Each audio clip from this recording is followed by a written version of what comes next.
ઉત્તરાયણ પર્વ પર બજરંગ સેના દ્વારા ગાય માતા અને પશુઓ માટે અનોખી સેવા બજરંગ સેનાના મહેસાણા દ્વારા દરેક મહોલ્લા અને સોસાયટીની અંદર કરવામાં આવી। ગૌશાળાની અંદર ગાય માતા માટે આઈસર ભરીને ચારો અને પશુઓ માટે લાડવાનું વિતરણ કરવામાં આવ્યું હતું। આવું કાર્ય બજરંગ સેના અનેકવાર સેવાના કામ આખા ગુજરાતમાં કરતી આવી છે, કારણ કે ગાય માતાને સન્માન में बजरंग सेना मैदान में અને સાધુ સંતોના સપોર્ટમાં કામ કરે છે। તો આવા સેવાના કાર્યો બજરંગ સેના ખૂબ જ આગળ વધારે છે। ગુજરાતની અંદર તો આ સંગઠનમાં જોડાવો અને સેવાના કામમાં લાભદાયી બનો। આ કાર્ય સંપૂર્ણ ગુજરાત પ્રદેશના અધ્યક્ષ દીનભા હવેલી અને હિતેશભાઈ મોદી, રાષ્ટ્રીય યુવા અધ્યક્ષ અને ગુજરાત પ્રદેશના મહામંત્રી વિકાસભાઈ ચૌધરી, ગૌરક્ષક અને મહેસાણા જિલ્લા અધ્યક્ષ લાલભા ઠાકોરના નેતૃત્વમાં કાર્યક્રમ કર્યો અને સફળ રહ્યો હતો, જેમાં મહેસાણા જિલ્લાના તમામ કાર્યકર્તા અને પદાધિકારીઓ ઉપસ્થિત રહ્યા હતા। રિપોર્ટર હિતેશભાઈ મોદી, ઇન્કલાબ ન્યૂઝ, મહેસાણા। બજરંગ સેનાના જેટલા બી હોદ્દેદારો એ બધા સારું કાર્ય કરે અને અમે બધા કરતા રહો અને બજરંગ સેના કરતી રહેશે હંમેશા માટે આવા કાર્ય કરતા રહો। આપણા ગુજરાત પ્રદેશના અધ્યક્ષ એવા દીનભા હવેલીના કહેવું છે કે ગુજરાતની જનતા પોતાના દરેક સ્થાને ગાય માતાની સેવા કરે એવું એમનું કહેવું છે બજરંગ સેના દ્વારા। તો આપણી સમક્ષ ગૌરક્ષક એવા ડેનીભાઈ પણ ઉપસ્થિત છે, તો આપણે એમના થ્રુ જાણીએ કે આજનું કાર્યક્રમની રૂપરેખા એમની થ્રુ શું હશે। અમે અત્યારે આ ઉત્તરાયણ નિમિત્તે જે અત્યારે ઘાસચારો જે બજરંગ સેનાના બધા હોદ્દેદારો કરી રહ્યા છીએ એવા તમે પણ કરતા રહો। બધા આપણે ગાય માતાને રાષ્ટ્ર માતા તરીકે કોઈ હવે જાહેર કરવાની છે, એટલે તમે બધા પણ આવું કાર્ય કરતા રહો જે અમે કરી રહ્યા છીએ એવું। અમારાથી એકલાથી આ થાય એવું નથી, તમારે બધાનાથી કરવું પડશે, ત્યારે ગાયને રાષ્ટ્ર માતા કહી શકાશે આપણે, અને કરવાની જ છે। જે બધા અત્યારે હાલ અમે કરી રહ્યા છીએ એવા કાર્યો તમે પણ કરતા રહો। તો આજે બજરંગ સેના દ્વારા ખૂબ જ સરસ આ સેવાકીય કાર્ય ગુજરાત પ્રદેશના અધ્યક્ષ એવા દીનભા હવેલીના નેતૃત્વ થઈ રહ્યું છે, અને સાથે એમની પદાધિકારીની ટીમ અને કાર્યકર્તાની ટીમ પણ ઉપસ્થિત છે। તો આ કાર્યક્રમ સફળ બનાવવા માટે આપણે એક લાઈન ખાલી આપણા મહેસાણા જિલ્લા અધ્યક્ષ એવા લાલભા ઠાકોરને પણ પૂછીએ કે ગાય માતા રાજ્ય માતાનો તમારો મુખ્ય હેતુ શું છે?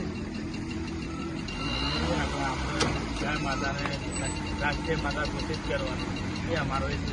તો બજરંગ સેના દ્વારા આ લોકો દીનભા હવેલીના નેતૃત્વમાં બધા કાર્યકર્તા પદાધિકારીનો એક જ મુખ્ય ઉદ્દેશ છે કે ગાય માતા કે સન્માન में બજરંગ સેના मैदान में આ લોકોનો મુખ્ય હેતુ જ આ છે।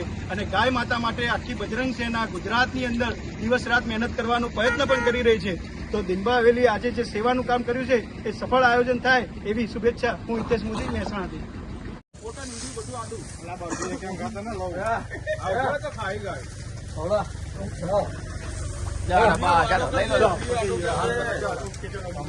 વિડીયો બધા આડા લેજો તેની ના કેવું પડે। જય શ્રી રામ, જય જય શ્રી રામ, જય શ્રી રામ, જય ગૌ માતા, જય ગૌ માતા, જય ગૌ માતા, જય ગૌ માતા। गौ माता के सम्मान में बजरंग सेना मैदान में, गौ माता के सम्मान में बजरंग सेना मैदान में। હું હિતેશ મોદી, બજરંગ સેના રાષ્ટ્રીય યુવા અધ્યક્ષ।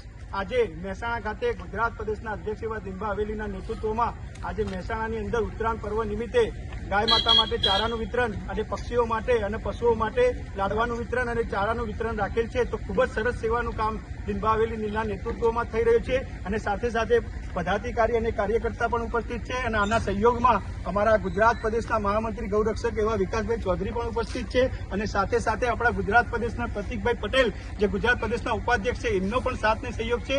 અને ખાસ મહેસાણાની અંદર કાર્યક્રમ છે એવા તો આપણા લાલભા ઠાકોર જે મહેસાણા જિલ્લા અધ્યક્ષ છે એમનો પણ ખૂબ ખૂબ આભાર માનીએ છીએ, કારણ કે આ ચાર ભાઈઓ જે ગુજરાતની અંદર ખૂબ જ મહેનત કરી રહ્યા છે સનાતન ધર્મ માટે, હિન્દુત્વ માટે અને સેવા માટે, અને ખાસ ઉદ્દેશ ગાય માતા માટે, રાષ્ટ્રીય માતા અને રાજ્ય માટે કરવા માટે આવી મહેનત કરતા રહે છે। અને આજે ખૂબ જ સરળ અને સફળ આ કાર્યક્રમ કરવાનો છે બજરંગ સેના દ્વારા આપણા ગુજરાત પ્રદેશના અધ્યક્ષ એવા દીનભા હવેલીના નેતૃત્વમાં। અને એક વિડીયોના માધ્યમથી તમને બીજો પણ એક ખાસ ઉપદેશ આપવા માંગુ છું કે 22 જાન્યુઆરીએ આપણા અયોધ્યા રામ મંદિરના 1 વર્ષ પૂર્ણ થાય છે પ્રાણ પ્રતિષ્ઠા મહોત્સવનું। તો દરેક સનાતન હિન્દુ ભાઈઓ પોતાના ઘરે દીવા પટકાવે અને હનુમાન ચાલીસાના પાઠ કરે, અને સાથે સાથે પોતાના છત પર એક ધજા આપણી ભગવાનની ધરાવે, કારણ કે પ્રભુ શ્રી રામ આપણી જાન છે, ભગવો આપણી શાન છે. તો એના લીધે આપણે દરેક જગ્યાએ ગુજરાતના દરેક સનાતન હિન્દુ ભાઈઓ 22 જાન્યુઆરીએ આપણે ખૂબ જ સરસ વિશાળ કાર્યક્રમ અહીંયા એમના સ્થાને દિનભાવીના નેતૃત્વમાં કરીશું. હનુમાન ચાલીસાનો પાઠ બી કરાવીશું અને સનાતન ધર્મના લગતા પણ એક કાર્યક્રમ ગોઠવીશું. તો ખૂબ ખૂબ આભાર ને ખૂબ જ સરસ આપણી ટીમ ગુજરાત પ્રદેશની અને મહેસાણાની ટીમ કાર્ય કરી છે. તો દરેક આપણા કાર્યકર્તા અને પદાધિકારીઓનો હું દિલથી આભાર વ્યક્ત કરું છું કે આટલું સરસ ગાય માતા માટે કામ કરે છે અને આગામી સમયમાં પણ આના કરતાં પણ સારું કામ કરીને બતાવીશું અને સફળ રીતે લોકોને એકજૂથ કરીને નવી ટીમ સાથે અમે બજરંગ સેના ખૂબ જ વિશાળ ગુજરાતની અંદર મોટી કરીશું એવી આશા સાથે જય શ્રી રામ, જય ગૌ માતા.